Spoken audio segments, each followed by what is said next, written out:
Chapter 3. The Day the Sky Exploded.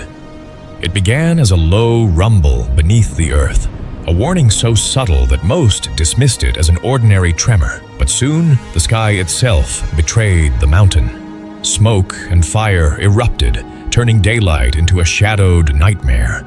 The mountain was no longer sleeping. It was hungry. On that fateful morning in Pompeii, life started like any other day. Merchants set up their stalls, children ran through the sunlit streets, and the scent of fresh bread filled the air. But somewhere, deep beneath the city, Mount Vesuvius began to awaken.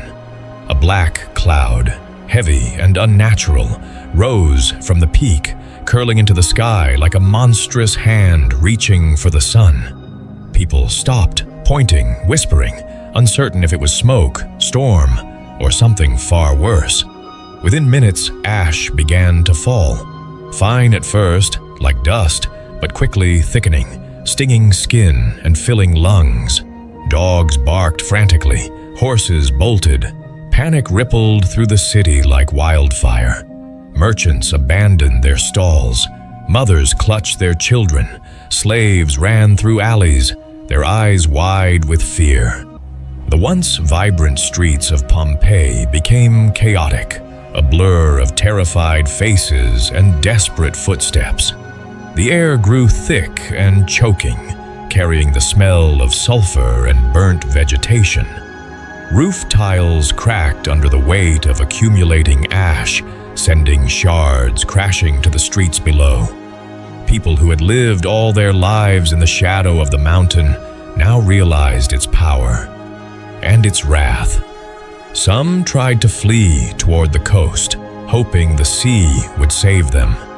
Others sought shelter in their homes, clutching treasures they would never escape with. Friends called to each other, shouting over the growing roar, but in minutes, the voices of the living were drowned beneath the mountain's fury.